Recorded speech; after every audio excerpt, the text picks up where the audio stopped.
y'all, I'm Laura Richardson with Relevate. We are Real Estate Elevated, and today's episode of I'm Moving to North Carolina Now What is a shorts edition, but it's a question we get asked all the time. How much is my home worth?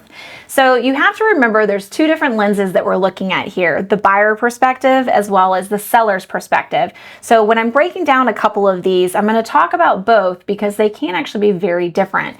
So the first thing we look about when we're talking about how much is my home worth is comps. So what is a comp? It's a comparable property or a comparable home. The reason why comps are so important is because typically they're very specific. We're looking for some specific things in order to compare apples to apples versus apples to oranges. So with the comps, we get something called a list price. Remember, your list price is where the home starts. That's one valuation. Comps have to be closed properties. Often we do kind of look at what's active, what's pending in a neighborhood or even a local area to kind of glean what is the market telling us. And sometimes that can actually impact a list price as well, where maybe we need to scale back or maybe we can be a little aggressive and push it further. But remember, getting a list price is one valuation on the home. We're thinking about where our seller wants to be as a starting point, but we also need to be strategic in order to appeal to the buyer pool. The second aspect is market value. So we're specifically talking about buyers and their perception of what the home is worth.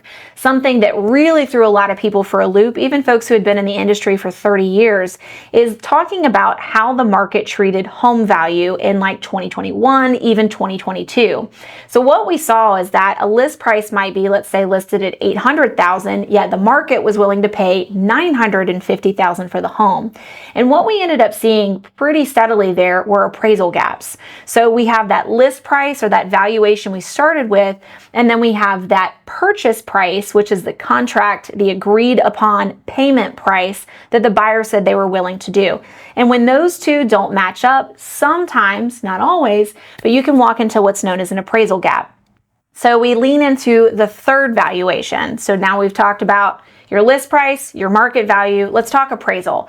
So appraisals can come in a couple of different stages and formats, but let's continue talking about the contract period. So you're going to have an appraiser come in for your buyer through the lending process, and they're going to look at only closed comps. Told you earlier that sometimes that listing agent can take a little look at active and pending, but your appraiser is bound by some pretty stringent rules.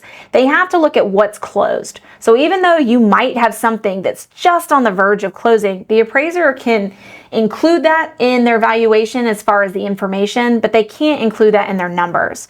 So unfortunately, going back to the 2021 market, what we were seeing a lot of is the appraiser's hands were bound, where the market was moving faster than the closed comps were keeping up.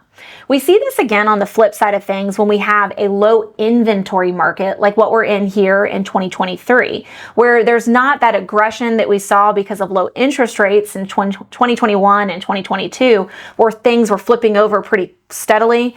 Here in 2023, things are moving a little bit slower, still closing, but because of the low inventory, we don't have as many comps for appraisers to pull from.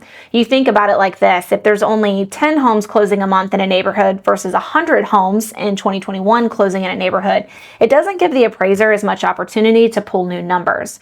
So the appraisal valuation is going to be your third value on a home. A couple other ways that you might get a valuation on a home is through what's known as a refi. So sometimes sellers will often refinance their home through the process of ownership, and that might be a valuation as well to consider. But keep in mind, if you're refi and when you actually go to list, there's been a significant time period. Sometimes those two numbers do not reflect the same thing. And then, of course, a lot of folks like to bring this number up, is the tax valuation. A lot of times the tax value is going to be very different than what the market, the appraiser, or even your list price is. So just keep in mind, those numbers are not always going to align. So what does this mean? What's the pro tip that you can kind of take away?